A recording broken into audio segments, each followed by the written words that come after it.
Welcome to another edition of the Ballard Show with very special guest, ISUPK, the Israelite School of Universal Practical Knowledge. We went to Baltimore City, and it was a great honor to visit the school. Also, we gathered to celebrate Hanukkah, the Feast of Dedication. So, ladies and gentlemen, I hope you listen to and enjoy the episode, and peace and blessings. I hope you all enjoy. Happy holidays. Okay.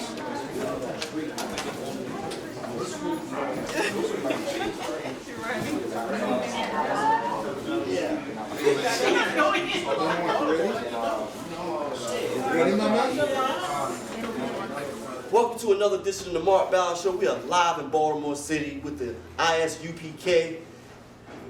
Is it on? It's recording and everything. We waiting for one more camera to get in here and get Okay, that's what it is. But we're here though at the Israelite School of Universal Practical Knowledge. Man, we are live in Baltimore City. Damn right. I'm ever so excited to be amongst these gentlemen right here. These brothers are soldiers for the Lord, and I'm kind of interested, you know what I mean, of how you guys became Israelites and how you became high rankers in the ISUPK.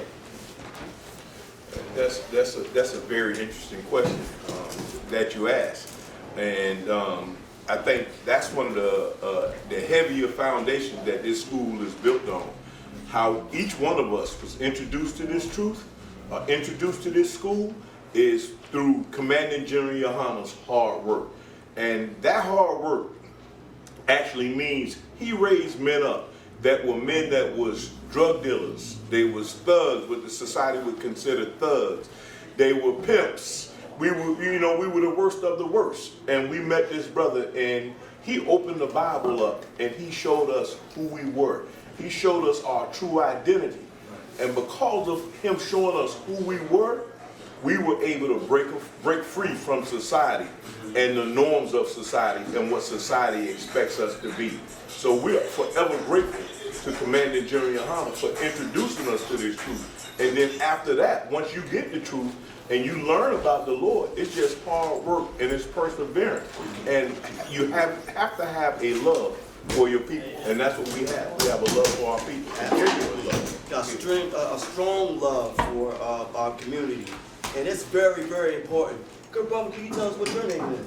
I'm General Thunderbar, ISUPK. Definitely, like the General said, everybody had a different entry into this truth. You know, I was in a transitional home arguing with brothers, and a brother heard me arguing with another brother about we Israelites, and he ran across General Yohana on 8th and 8th Street. That brother took a flyer, handed me a flyer, and I went down to Benning Road Library in DC. And that's when I started learning and learning. Like he said, a lot of times you'll start learning these scriptures, but in the ISUPK, Commanding General Yohana, he actually teaches you how to walk in these scriptures. Like you can know that you're an Israelite, but it really don't mean nothing. Right. If you're not doing the law, statutes, and commandments. Like today is the Feast of Hanukkah. Me as a kid, seeing Hanukkah on the TV station, in my mind it's a Jewish holiday. I'm waiting on Christmas. Right. Never ever knowing that white people are celebrating a holiday that my people destroyed the Greeks.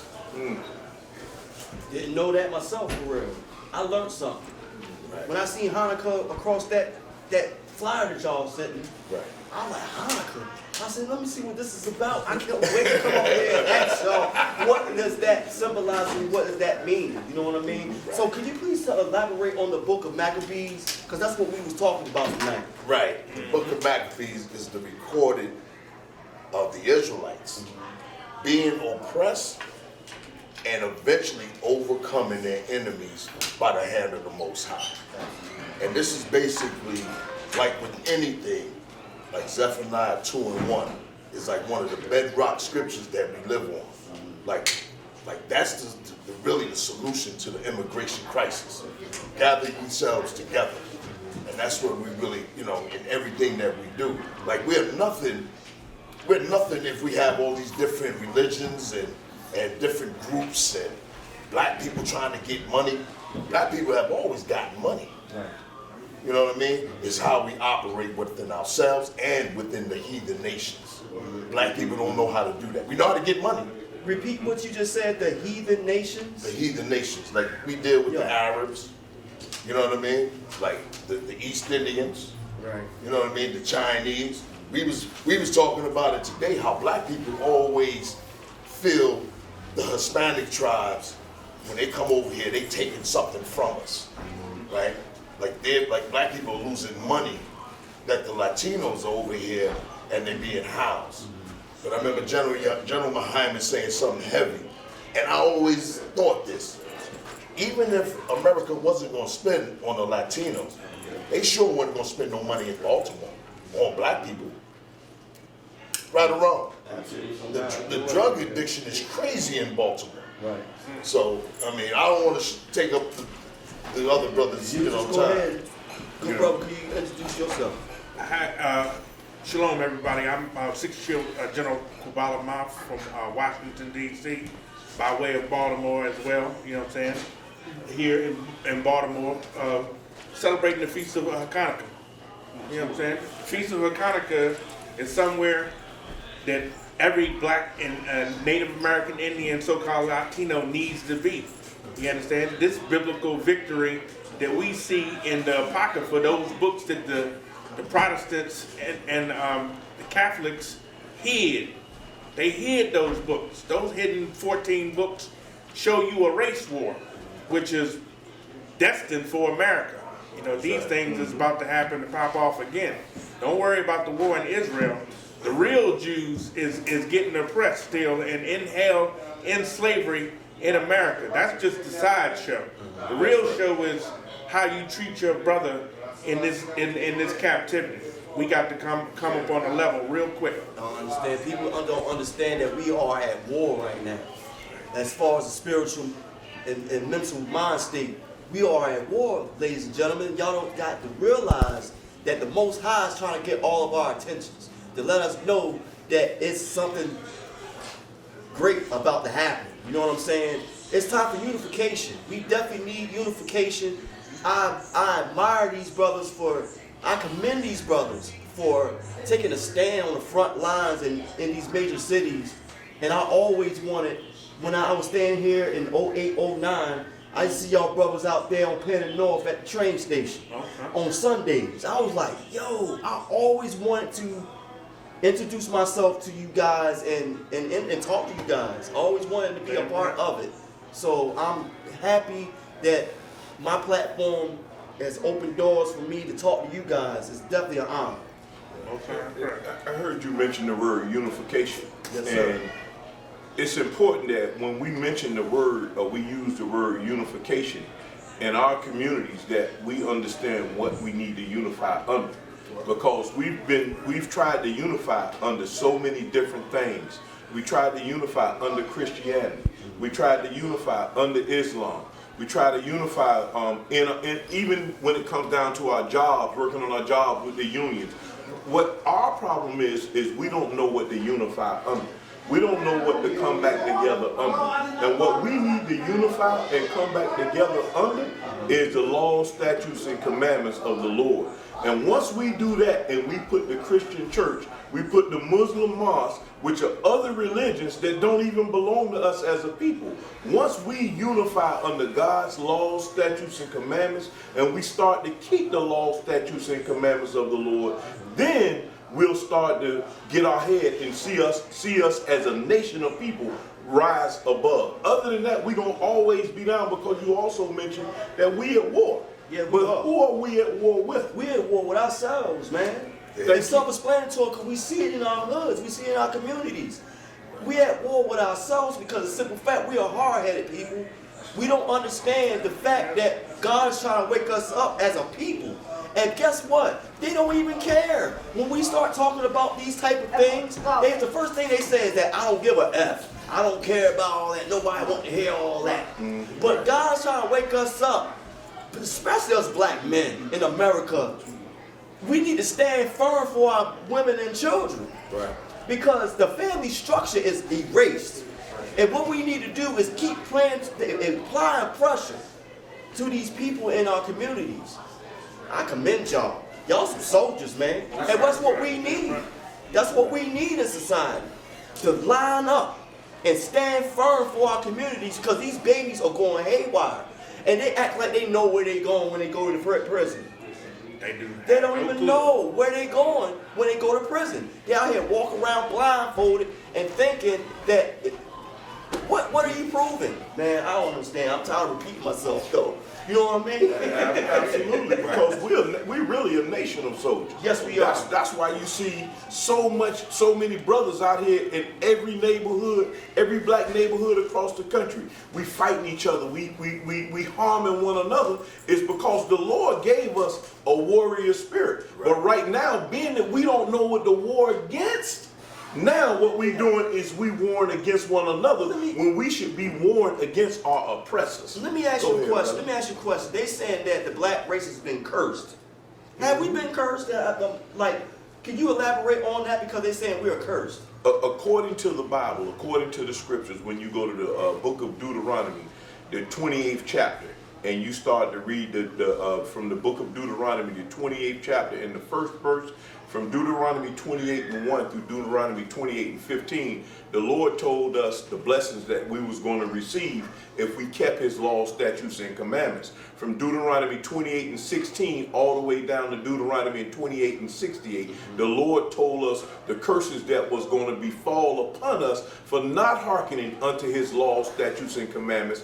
And the last statute that he told us, the last curse that he said that was going to befall upon us, is that we was going to be brought into slavery or into captivity again by way of cargo slave ships. That's one of the main reasons why we can say that we are the true biblical ethnic Jews, because yes, we are cursed. And that curse that you're speaking about, it does not apply to any other nation of people on the face of the planet, except for the black man, woman, and child that's over here in North America right now. That's the question that everyone should be asking the so-called Jew that's over there stealing and claiming our nationality right now. No, let's don't go back to 1948. Let's go beyond 1948, and let's go back to how the Jew first got down into Africa, and then in 1620 how we got over here from Africa over here to America. That's the thing that you have to ask them.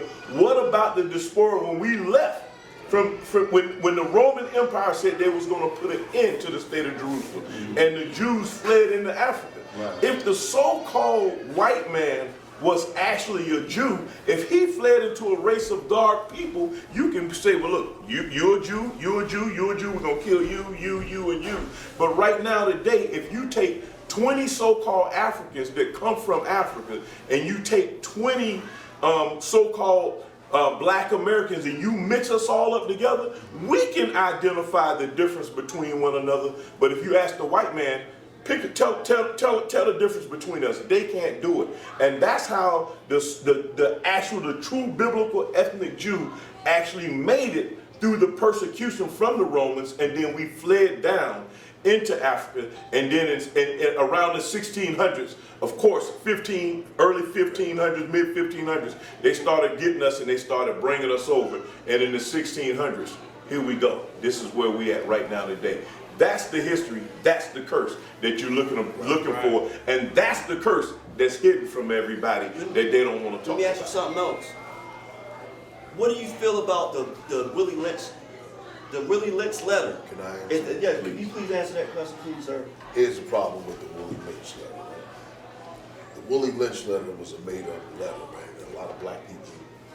It identifies what they've done to us, right? But it's not a real person. But what is real is that Bible. Right. We talk about the Willie Lynch. We need to talk about, Jeremiah, Isaiah, Moses, Christ, Paul. We need to get into those letters. And that be the real problem. Yeah. Like, we got all this blackity black, and we've had that blackity black with the Black Panthers who love white women, they did some good things, yeah. But like he said, we gotta stop being like Uncle Toms and sellouts. we got to deal with each other. Like the hardest problem for black people is to deal with himself and his people. It's hard to love your people because the way they have us oppressed and brainwashed. Like the toughest job for me is when I'm outside that I don't get into a beef with another brother when I walk out my door. Right. Like that's the fight. Right. Like we ain't doing that fight. No. You know what I mean? But we will big up the Black Panther Party. Right. We will big up that we gods and goddesses. Right. Stuff that don't mean nothing, stuff that really don't exist. Right. Black people need to wake up. We need to really wake up, examine that Bible. Ladies and gentlemen, we all need to tap in quick, bro. I got a scripture to back it up. The Willie Lynch letter, but he said it's in the Bible. In Jeremiah 2:14 says, "Is Israel a servant? Is he a homeborn slave?" You understand? Why is he spoiled? Right? That goes right into what the general is saying. You understand that crab in the barrel mentality and how we treat one another or what have you. You understand? That was what got us into slavery in the first place. That was not what the white man introduced to us or what have you. That's why we ended up in the slavery in his hands in the first place. It's because of the way we act. We a homeborn slave. He asking us. You understand? Is you a house nigga? Is you just gonna be a house nigga? Is you gonna just be the typical field Negro that he, quote unquote, and you a good Negro or a bad Negro or what have you? This is right here in the Bible. Right. Whether or not we are homeborn slaves, you understand? You understand? Whether or not you a field Negro or a house Negro, is you a homeborn slave? You understand? Meaning you are happy and satisfied with this condition that we've been, As you can see, they act like they're happy in the condition that they're in. Right, You know what I'm saying? Because Right. they act like they don't want to add and grow and add on and grow. Like they don't want to get past the BS. You know what I mean? I'm sick and tired of hearing bad reports. Like I keep saying, man, I'm tired of hearing bad reports about our peoples. Bad reports about somebody getting shot, killed, stabbed, anything. Right. They're saying the prison systems. Man, my homeboy just came home from prison, right? He just came home from Hagerstown. He told me most of the people that's fighting in the joint is the young bloods, the blood gang. This is carrying each other out, stabbing each other up, left and right. That's the only organization, so-called organization, that's fighting against one another. Them. Yeah. And it's crazy. It's the young boys too. And it's kind of crazy to me because it's more like every time we try to reach out to these type of people, they don't want to hear it. They disregard us. Let me say I don't something. understand that. And that's why we pound them streets so damn hard. Right. You know what I mean? We can't let up off of them going out there in the streets. Because look what we up against. We up against police. We up against all the religions. We up against our people. We up against the gangs. Now that's a war that we got to keep going out there. That's why we out there every week. This is a non-going problem. Do you ever get any altercations Of with those course. people? I have to chime in on this real quick. It's because I want every person should understand this. If you really want to understand black people, you have to understand the problem and where this problem it has a root. We have and the problem is constantly growing up in our people. And that root is the Christian church that's spoiling us. And I'm gonna tell you something. The reason why you have the young bloods and you have all these young brothers and sisters in the prison fighting one another is because when someone else is 10, 15 years older than them, 20, 25 years older than them, someone that they should be looking at as a mother or a father figure, they go and they try to speak to them and they try to talk sense to them. But you know why they don't listen? Because guess what? They've listened to their mother, they've listened to their father, they've listened to their grandmother, they've listened to their grandfather, and you know what they see when they seen their mother, their father, their grandmother? They've seen destroyed people. They've seen what the church has done to them. And then how can you sit back and you see, you have a young person that's watched the church destroy you for 25 years, and then now, the first time they get in some trouble, you go and you try to shove the same garbage down their throat. They don't want to hear that because they looking at you saying, well, damn, Look at the condition you in. Who the hell are you to tell me any goddamn thing? That is one of the main problems. And another problem that we have, the violence can be stopped right away. But what's going to stop the violence in our communities? You're going to have to feed the people, man. People trying to survive out here. Yeah. These young kids, they starving, man. Yep. The families are starving, they're hungry. Until we come up with a solution to feed them, and the solution is crystal clear and it's evident. Stop sending the goddamn money overseas and feed your goddamn slaves that they've had in captivity for 400 plus years. And then we'll make it so bad they're getting all these half of these refugees that's coming into this country right now is getting most of our reparations. You're not gonna get no reparations. We're not getting that. Well, we're self-explanatory. We're not getting that. Let me explain. We're not getting that. Let me explain. The Latinos, the refugees, whoever, you wasn't getting it. Even if the refugees or immigrants was getting that money, the white man ain't getting. He put you in this condition. He wants you at war with me. Like you thinking we deserve this reparation, and somehow in the future he gonna give you some money? He ain't not gonna give it to you. He ain't gonna give nobody. And black people gotta get out of that reparation dollars. You know what I want? I want some justice and revenge. But it is. I don't want no money. But it is. You know what I want? I want to rule over him. Oh, absolutely. I don't want him to pay me for what he did to my ancestors. Right. I want to do what he done to my people, and I want to rule over him and fix this earth. Right. Reparations is a small man's thinking. We got to get out of that. We got to be conquerors. We can't be looking for something small, and that's really welfare. That's really welfare. Yeah. Reparations is food stamps. The hell with reparations.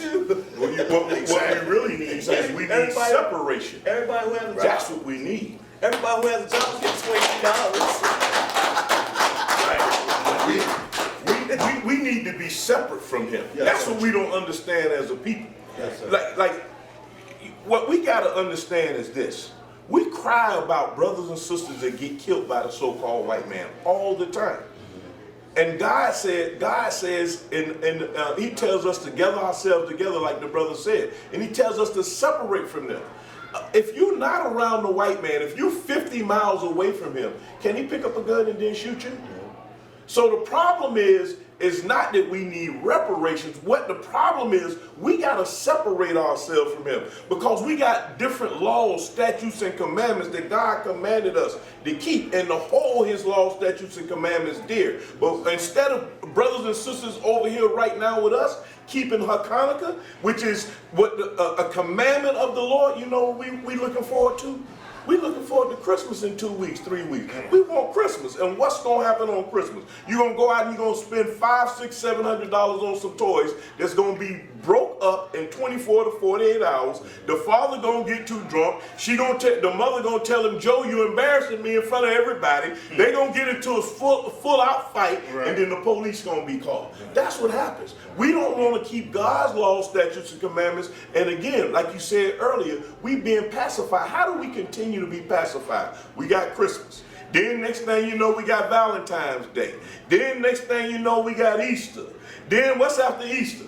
Because we don't keep the holidays here. Memorial Day, and then you got this day, and then you got Mother's Day, you got Father's Day. So Black History Month. Black History Month. Oh, that's right. In February, they're gonna honor us in the coldest month of the goddamn year, which shows that they don't love us, man. They don't want you out barbecuing like on the 4th of July. They gonna give you February for your holiday, man. We got to wake up and we got to separate from the so-called white man if we ever truly want to be free, because we depend on the white man for every single thing, everything. You can't even wipe your behind the day of tomorrow if the white man said he was going to close up every grocery store and he going to close it for a week. After you done use the toilet paper in your house, you're going to have to go and start using moss, cloth, whatever you can gather up, because guess what? You don't produce nothing from raw materials. Black people don't produce nothing. If the Muslims want to show me something, the Christian church want to show me something, show me what you're producing from a raw material that's going to benefit my people. And then maybe I'll take a look at you. But until you do that, and until you can turn around all the rape, murder, robbery, and pillaging that's going on with our people, I don't want to hear a goddamn thing that the Christian church got to say, because between the Christian church and the Muslim mosque and all these other fake religions, that's the reason why our people are in the condition that we're in right now. Let me add to that, because a lot of people get it twisted. Don't think that the Christians follow the Bible. They don't. That's number one, because a lot of black people like to just looking at the Christians, they want to dismiss the Bible because of the Christian church. Another thing that he brought out, like he said, instead of reparations, we should have separation.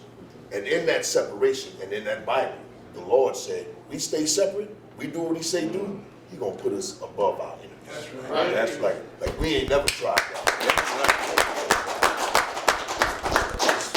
That's what we're seeking. We're seeking the rule. Yes, sir. You know. Ladies and gentlemen, we gotta try to wrap this up.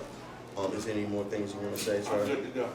About yourself? I'm good. I'm solid, bro. Ladies and gentlemen, Oh, I want to get down. get down with it. I know you already like cook spaghetti, bro. But check it out, December 9th, we got a winter clothes giveaway up in Spanish Harlem. All right, this coming this week, this Saturday. Also, we got the Passover, brother. You definitely welcome. Durham, North Carolina, April 20th. You need to come down there, bring them cameras, Yes, sir. and talk to the generals, the other generals. Okay, You so want to Really. listen. Make your whole 2024. I need to give a shout out to everyone who's watching and listening to the Mark Ballard Show. Once again, we're in Baltimore City. East side Baltimore? East side. East Baltimore, ladies and gentlemen. We are live with the Israelites School of Universal Practical Knowledge. Oh, man. And ladies and gentlemen, it's not no games, it's not no joking matter. We, like I said on the first one, we here for y'all. Damn right. We here to help, we here to uplift. Anybody who wants to be uplift, give them your information, fellas. Yeah. Give them your information. Go on YouTube, go to ISUPK, whatever city you're in, we sure to be there, you understand? Or to your nearest major city. You can look us up on Facebook, you can look us up on Twitter, you understand? Come to Baltimore, this is a Baltimore show. Come across that bridge, that Bay Bridge. We got something for you, right over here off of Eastern Avenue, you know what I'm saying? And it's always something to learn. Damn It's always right. something to That's right. learn. And that's It's very exciting. It's explosive. Every time I hear lessons from you guys, it's explosive, bro. Damn right, most times. Definitely explosive. Just bring it Man, up. shout outs to Rush the Guillotine and Epiphany Music Group and everybody who's tapping in and listening to the Mark Ballard Show. We out, y'all. Peace Can and I blessings. say one more thing? Go ahead. And we want to say in Hebrews, the water. I mean, thank you. You know what I mean? Wow. For having us on his show. The water, because you did another, this is the second show. So I appreciate appreciate it, brother. One in and 2 out. That's right. I appreciate you guys. Damn right. Good. Yeah.